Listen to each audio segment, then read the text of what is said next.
you up on the TV. Oh, okay, I can see it on my end. So good. So if you can see me, that's good enough for me. I'll start talking. And so take some notes.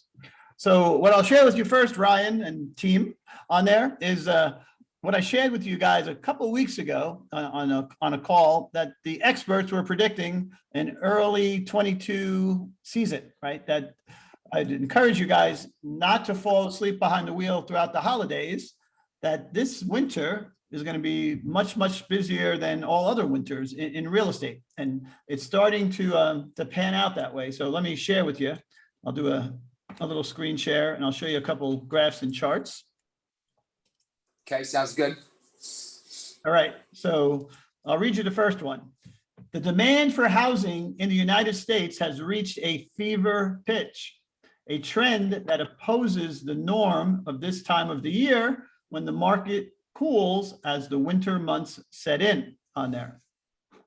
So then they said, showing activity typically slows in the fall, but we've seen buyer demand remain strong in many markets throughout the country to reverse the seasonal trend. Last fall, we saw an unparalleled rise in buyer demand, which makes October's year-over-year gains all the more impressive. So what they're talking about is this. This chart is showing times chart, guys, on the activity. And what it's showing in October, that normally in almost every market across the country, we see decreased activity in October, November, December. This trend usually goes down, like in this kind of pattern, right? Down, down. And what you're seeing is going up in October. This graph here shows it even more clearly. In 2017, 18, and 19, using their index, they scored just over 100. You can see last year was 182, and this year we're coming close to 184. So it's busier this year than the bonkers year we had last year, which was really, really busy. You can see a lot of this here, Ryan, right? And all this crazy appreciation in our region, right? That people's homes on average are going up twice as much as the national average. So you guys have even more activity than most of the rest of the country. So it's busy everywhere, but you can see these dark blue spots, Ryan. Can you see that on the screen, the darker blues? Yeah, we can see it. We haven't cast it up. We can see it. Okay, good. So yeah, so this is going to happen. It's happening right now. I'll share with you guys a stat that I started checking when I first heard of this news.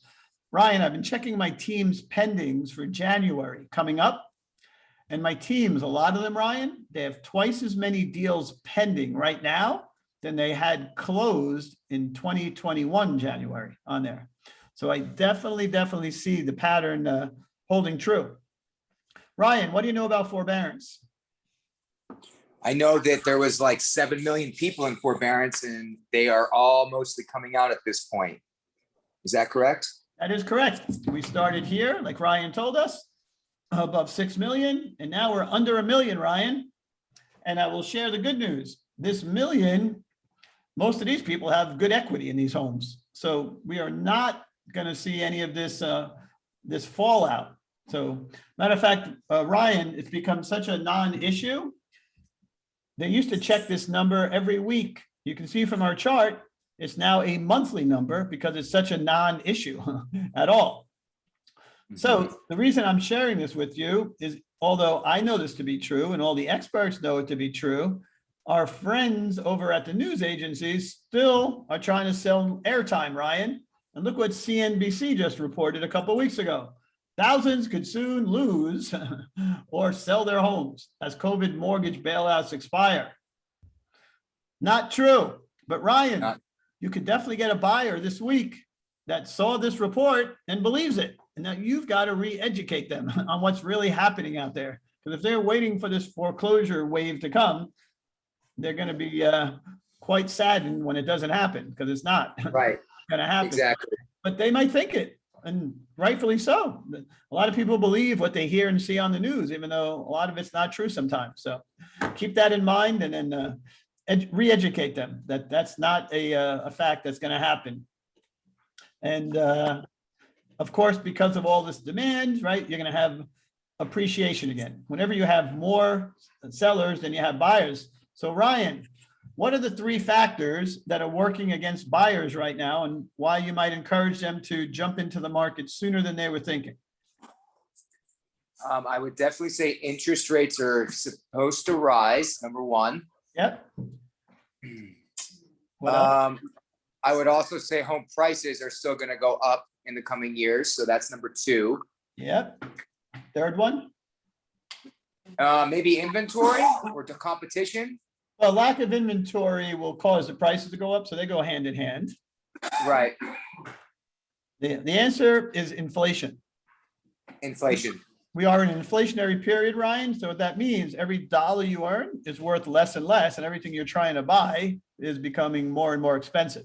So they actually have three forces working against them. The sooner they get in, they'll get in before these mortgages go up any higher and before these homes become more expensive and their dollar is worth less and less as we print more and more. I'll share another factor with you guys that this is the one I talked to. Mike. Yes. Real quick, do you guys have, are there any slides on inflation that KCM offers? I have to check. If I have it, email me and I'll send it to you. I'm not Okay. 100% sure, but I'll check. This was the slide I spoke to Nazar about on the last call, if you remember too, Ryan, is that whenever we have this pattern, I'll show you this right here. Hold on 1 second. Get easier to see this one. When we have this little trend where interest rates steadily but slowly rise, this was the chart I showed Nazar in the last coaching call we did together. Whenever there's a rise, meaning these red bars here, that's the increase in interest rates. If you notice the blue bars underneath them or associated next to them, they always go up. What that means is increased activity and increased values. So we have that perfect storm happening again as well. Mike, where does it tell us increase in values? Because that says home sales and we see the numbers going up, but where does it show values? Because I was trying to show this to a client of mine and he's like, no, this says home sales, it doesn't talk about pricing. And so I was struggling because I'm like, dang, I remember Mike used it and I was you have to know your data and what happened. So normally, in most cases, when you have increased demand and you have all these increased sales, right? When you have increased demand, more people buying any product or service, Ryan, what happens to the pricing of it? It almost always goes up. It's supply and demand, Ryan, most of the time. So you'd have to dive in here into these particular years if you wanted to show them that. But it's just basic economics. Whenever there's more demand, right? And do you know why this happens, Ryan? no. It's because the buyers who are on the fence, this is actually I will tell you, every buyer's agent's best friend, is when this happens, Ryan, buyers start to see houses that they used to be able to afford, or they see the mortgage payment that they used to have going up. They jump in and they make decisions a lot more quickly because they don't want to pay the highest. Matter of fact, there's a term that probably most agents on the call don't even know, Ryan. The term is rate lock-in. Has anyone here done a rate lock-in in their career? I can't see, Ryan. Does anyone? Well, here we have you here. We'll put you on video so we can try to see it.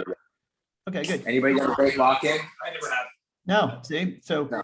So this is what's going to happen, Ryan. So when the interest rates start to go up and you say, oh my God, I don't want to pay, any more than this.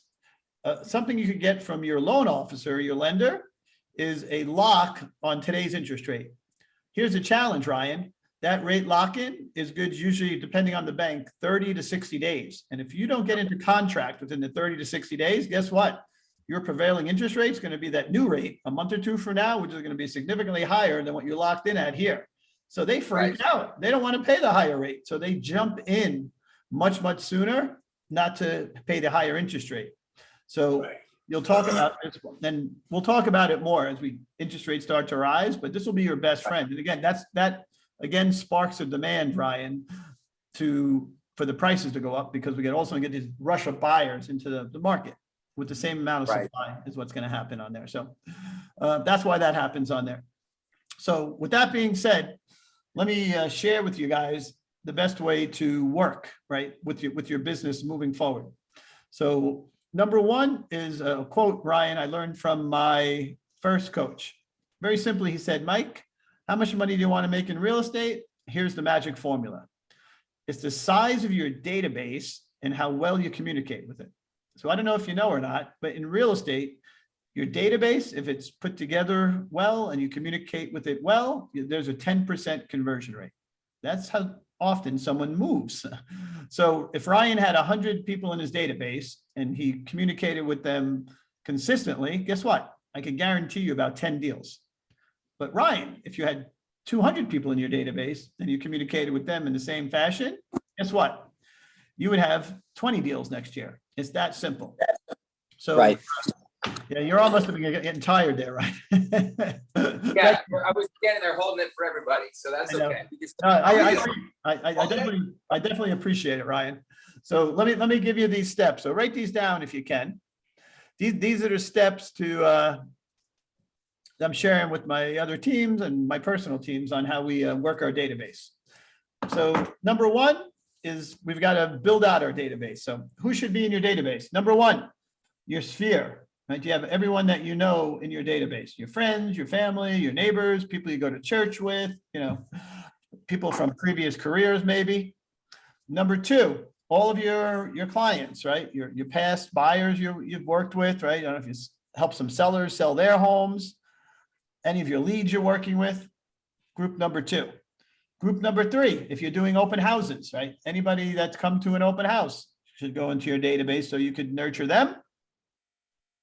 And number four, I don't know if any of you guys have small farms, right? If you farm your building, your neighborhood, your community, I recommend you do. If you don't, the reason, Ryan, is those people see you a lot, right? They have a level of trust with you just because you see them frequently, right? You bring in your garbage cans, you see the neighbor bringing in their garbage cans. So I always recommend agents on my team, not that you have to have like a big 3,000 door farm, but always recommend you farm your immediate neighborhood because you have a very unfair advantage there just based on frequency. So now we've got our database all built out, having everyone's mailing address, full name, email address, and phone numbers, right? Those are 4 bits of information, if you didn't know, that you want to have for each one of these groups. And like I said, there's a 10% conversion of the group. So step one is what you should do with this group to get it to convert at 10% is you should be sending them automated data every month about the market. Either, so if I sell a house, Ryan, to a buyer, after I close on it, they buy the house, I set them up on a search as if they were a buyer, right? Just an IDX search. So they can see in their neighborhood what homes are coming to the market, what's selling, right? Just nice and easy. They're going to get that drip on them. Doesn't cost Like a you. home buy. I'm going to get to it. That's a different tool, but that's part of the program. So good answer, but a little different tool. But yes, we're definitely going to use that as well. So the difference, let me tell you the difference anyway. HomeBot is very specific to giving the homeowner their mortgage balance, right? How much equity they have and approximate value of their home. What this is doing is keeping them updated on all the little houses that are coming to the market this week or went under contract or have closed within, say, a month period of time on there. So we're the hyperlocal experts, so we're keeping them up to date on what's happening in the industry that we know so well, just through a drip like that. Number two, I would recommend, a lot of my other teams use this, is a monthly newsletter. What should be in the monthly newsletter? Number one should be a short little video, Ryan, of you just giving them a market update. Ryan, you know what the biggest mistake is I see in these market updates? What's that? They're too technical. You guys know a lot of data points, a lot of terms, a lot of acronyms, right? And I see these market reports and, hey, Ryan, I'm going to give you the percentage difference of list price and the year-over-year growth of this, that, right? And you're talking with all this jargon, right? Lay it out as layman's term. Pretend you were just talking to someone else about what's happening to real estate, right? Keep it simple, dumb it down. Here's the right answer, Ryan. If there was someone who was, say, about, I don't know, 10, 12 years old, if they saw your report, they would understand it. They would understand the language you were using and the information you were trying to share just at 10 to 12 years of age. Then it's clear enough. More than that, you're way too complicated. Next, Ryan, you're the hyperlocal expert, right? In your marketplace? Yes. I will give you the 5 best items to put in your newsletter that will create engagement and people will like you a lot for it. Number 1, write this down. Ryan's 5 favorite date night restaurants in our town. 5 favorite date night restaurants. Ryan's around town. He knows all the best places. Then next month, I'm going to put in my Ryan's 3 favorite coffee shops in town. Where's the best coffee shop, maybe best atmosphere, whatever Ryan thinks is important to share with his audience, why he likes that coffee shop. Okay.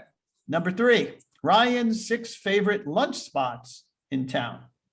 Where do you get the best burger, the best sandwiches? I don't know, the best whatever. Tacos. Where's your favorite lunch spots, Ryan? Oh, we really like Sergeant Pepperoni's right next door over here. Perfect. Tell us about it. That's what your consumers want to know, right? A lot of options out there. And when you can curate them, they like you a lot. Next one, Ryan's 7 favorite things to do on a rainy day. Or maybe. I like that. Especially right now. It doesn't rain a ton here, but when it does rain, people get very confused. Yes. And then the last one, Ryan's 4 favorite places for meeting a friend in our city. So people come to town, you're meeting some friends. Where do you like to hang out? Grab a drink or an activity maybe on there. So that is part 2 of the newsletter that goes out monthly. Let me give you part 3. Real simple, but let me give you the hook on how it could get you some business. So part 3 of my newsletter, Ryan, is I feature a listing. If you don't have a listing, you can use one of the team's listings. So here's how I leverage it to get additional business or additional listings. When I go on a listing appointment, Ryan, I share with them as part of my marketing pitch about this newsletter that I send out every month to hundreds of consumers. So when I'm at the appointment, if they're thinking about signing, Ryan, but they're kind of on the fence and I need a little extra push to get them off the fence, I offer them something. I say, hey, Ryan, do you think we can potentially get more showings, more offers on your home if we could expose it to more potential consumers? And you would say, yes, right? Yeah. Hey, Ryan, I have an idea. I have this newsletter that I send out once a month to hundreds of consumers in our marketplace. What I'd like to do is feature your home as the home of the month next month in my newsletter.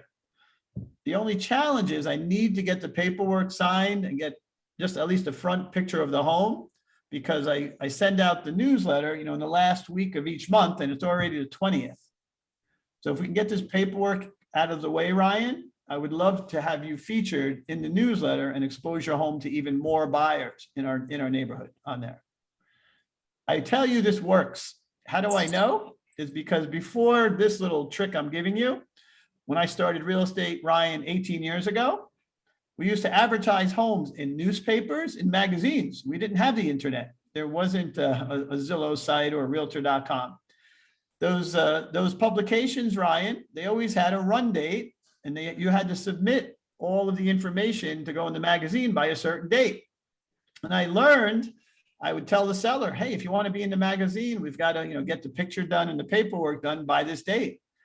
And what it created was FOMO. Here's the irony, Ryan. That magazine, the time they finally published it and distributed it, guess what was the status of the home? Pending or sold. Yeah, done. What I learned, every homeowner has such pride of ownership. They just love seeing their home somewhere, right? On the newsletter, in the newspaper, in the magazine. And that they would sign with me sooner than they maybe really were thinking of to get that perk. So it creates a FOMO, fear of missing out, that they're not going to be able to be featured in the newsletter if they don't list with you now. So I love that little play. Again, it doesn't cost you anything. It's really easy. And it definitely sometimes works to get a seller off the fence and to commit to working with you sooner.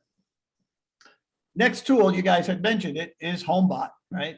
So every consumer, now, do you guys know how you can leverage this for buyers as well as sellers? Has anyone used the tool here for buyers?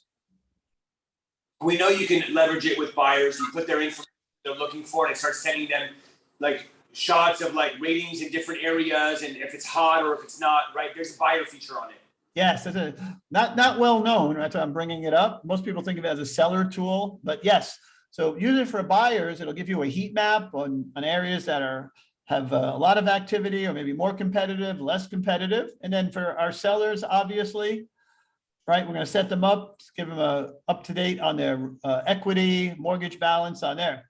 Ryan, do you know what's the change in behavior when a seller is thinking about selling their home in regards to HomeBot? They pay attention more. Yeah, so it's going to notify you every time they look at the report. They generally, Ryan, look at it once a month. When they're thinking about selling, they're going to look at it multiple times in a month. So what should you do, Ryan? You're going to call them, right? If you see that. And what do you say when you call them, Ryan? Just say, hey, I noticed that you've been checking out HomeBot more frequently. Are there any questions or anything I can help with about the market or what's going on right now? Okay, so don't say that. Okay. So, because it will freak some people out, kind of like Big Brother-ish. So here's the beauty. You don't have to say that. You're going to call them and wish them a Merry Christmas. And then you're going to use that script I'm going to talk about here in the next section. Does anyone know? So we're going to call all of our, let me skip to that first, and then I'll get back to HomeBot. So the last step here, or the second to last step, is you're going to use, you're going to call them, Ryan. Do you know how frequently we should call our past clients? You say past clients? Yeah. Once at least? You broke up. Give me one more. Say it again. Quarter at least? Yeah, once a One quarter. time. Yep. And what script do you use, Ryan? It's mainly just hello and ask how the family is, how are they doing, and if there's anything I can help with at this time. You're close, but it's actually a script. You got the first letter of the script correctly, but the other three you didn't. Anyone know the script? Mhm. It's the Ford acronym script. Ford, F-O-R-D. So Ryan, first you ask about their family, then you ask about their occupation, their job, then you ask them about recreation, what they're doing, getting out, maybe doing some skiing or snowboarding now that the trails are open. And D, are any big goals or dreams they have, maybe a big project on the house, or maybe a big trip with the family to Disney or something like that. Then you just follow that pattern 4 times a year, like you said. So when you're going to use the same script, Ryan, with the HomeBot. If you see them going in there, don't call them and say, hey, I noticed you looked at your HomeBot 3 times. Very casually. Hey, Ryan, it's Mike. I just want to wish you a Merry Christmas. See how the family's doing, right? Because what's going to happen, there's a darn good chance you're going to get what I call the, oh, by the way moment. Like, oh, Ryan, it's so funny you called today. We were just thinking about, right? If they're looking and they're thinking about selling and you're a realtor and you call them, they will bring it up. You don't even have to bring it up. They will definitely start to talk about that. And then you can continue the conversation from there. Now, there is one other group that I do call more frequently than once a quarter. That's a group in my database called the True Referral Advocates, Ryan. If there's someone in your world that always talks good about you, recommends you, and is sending you business on a regular basis, whether they do business with you or not is irrelevant. But if I do have someone like that in my world, I call them once a month, just to keep in touch with them and, love on them a little bit and make sure they keep sending me all that business on there. So it's once a month for a super hot referral type. And it could be a real estate agent, Ryan, from like somewhere else, another town that's a feeder town to yours, or it could be a past client or even a friend that just knows what you do for a living and they're always sending you business, even though maybe they never bought or sold a house with you directly, either way on there. So now we've got the phone call, Ford acronym. Another activity, if you want to write this down. Ryan, are you the financial planner expert for your clients in everything real estate? Financial planner? Yeah, I know I'm the real expert. But yeah, you're a real estate expert. So in regards to their real estate portfolio, are you the one that's helping them curate their portfolio and keeping up to date on the value of their real estate portfolio and holdings? Yes. Yes. So here's what you should do. And I used that word before, financial planner, because I was leading you. Because what do the financial planners that manage your money, your stock accounts, and those kind of things doing this time of the year? Do you know? Send you reports. Yeah, they're sending you reports. All right. So now you know what. Now you know what I want you guys to do. So what I do, Ryan, at the end of the year, is not to tax myself with too much work, but every day, I'm going to send 1 or maybe 2 little mini updates to all my past clients about the value of what's happening around their home. I'll give you a cool way of doing it. There's do all you guys know what Loom is? Loom? Loom? Yeah. Yeah, Okay, good. Video recording. video recording software, right? Yeah, absolutely free, very easy to use. You get it in the Google Chrome extension store. That's where you find it. And as long as your video is less than 5 minutes, no charge, absolutely free. Here's how I would use it, Ryan, is you might bring up like an RPR report or a cloud CMA, like a little mini type of CMA, not a full blown report, right? Just a little bit of information about the consumer's area or their home. And then with Loom, I'll have a little thumbnail of my face in the corner, and I could do a voiceover on the screen right here. And then I could use my arrow to let them know what I'm talking about. I can point to a number or circle something, right? And I can actually voice over. And then what do, Ryan? Unsolicited. I don't tell them it's coming. I just send them the little video, right? Maybe via email. Just say, hey, I wanted to help you keep up to date on, some of your biggest assets here. This is what's happening with your real estate holdings. And you shoot the video. Ryan, you think you can get a call back from that video? I definitely think you will. Yeah, it is pure gold. And you're positioning yourself as an expert, doing what any professional should be doing, right? If you're helping them with their real estate holdings, is keeping them up to date on the value. Pure gold, guys. So generally, I start this a little after Thanksgiving, Ryan, right? Like I said, I do 1 or 2 a day, right? So it's not too taxing, right up until around this time of December, right? So I get a whole bunch of those out as a little mini CMA, and it works very, very effectively. I'll give you one more tool you may want to consider. If you don't have a lot of clients or a lot of past clients yet, you wouldn't use this one, but I'll give it to you down the road in case you do. So anyone know what AdWorks is? What was it? AdWorks. AdWorks. Heard of it? I don't know this. Yeah, so it's an advertising company that mirrors the Google. So what you can do is upload your list of past client and sphere to AdWorks, and they will retarget them for you on all the areas you want them to be retargeted for on the internet. So that means if they go, right, and they see this page or this information, there's going to be your ad, right? Ryan's name or picture will be on most of the web pages they go to when they go online. So what you're doing effectively, Ryan, is keeping your face right in front of them whenever they're on the computer on there. If you want to see someone who does this really well, go Google Tom Ferry or go to tomferry.com today, and you will watch and see Tom will follow you all around the internet for quite a while on there. So it's called AdWorks. Again, if you don't have a lot of people, probably not cost effective, but if you get a bunch, this is very effective of staying top of mind, because it will pop up every time, they go to some place on the web there with your information, which is kind of cool. So you can do that as well. The key is to keep in touch with them as often as you can, and as frequently as you can, going into this 2022 market. Why? Because they're transacting much sooner in a completely random pattern. It's going to be very hard to predict, who's coming and when. But the consensus is, Ryan, it's going to heat up. It's going to be like that. There definitely could be parts, Ryan, this year, like last year, when you see 20, 30 bids on a house. Right. So I hope it doesn't get that crazy, because it gets challenging for a lot of reasons, but it could. So get them in early, get them closed, and we'll see how the rest of the year pans out. But that's what I got. Unless you guys have any questions for me.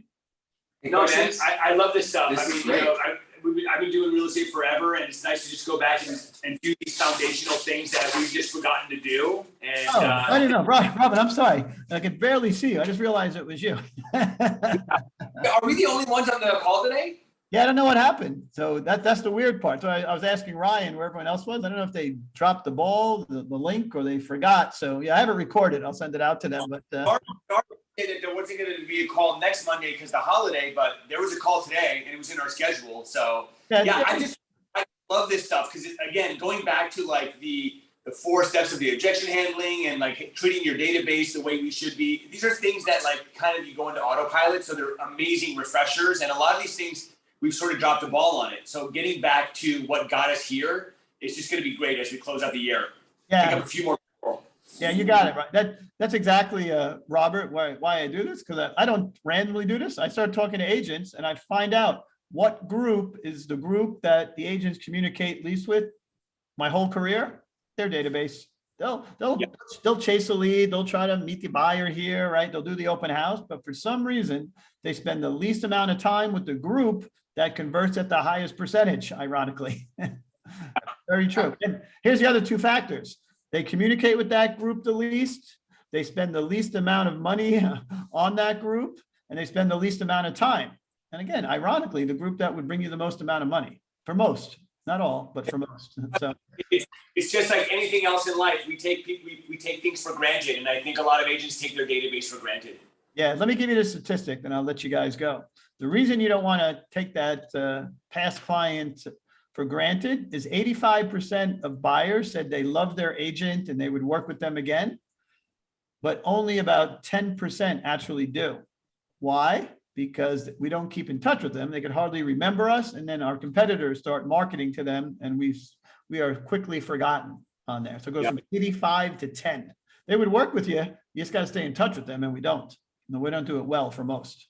So with that being said, you guys, so you know, I will be around during the holidays. If you have any questions, you need help with anything, I'm always a yes to help anyone, as that's my purpose in life, is to help improve the quality of other people's lives. So feel free to reach out. Otherwise, we'll reconvene and we'll continue some more of these good calls after the Christmas and New Year's, and we'll hit it hard next year for a very strong year together. So I'm ready. Thanks, Mike. Fantastic. Thank you, Mike. Thank you, guys. Appreciate you guys. We'll talk soon. All right. Bye-bye.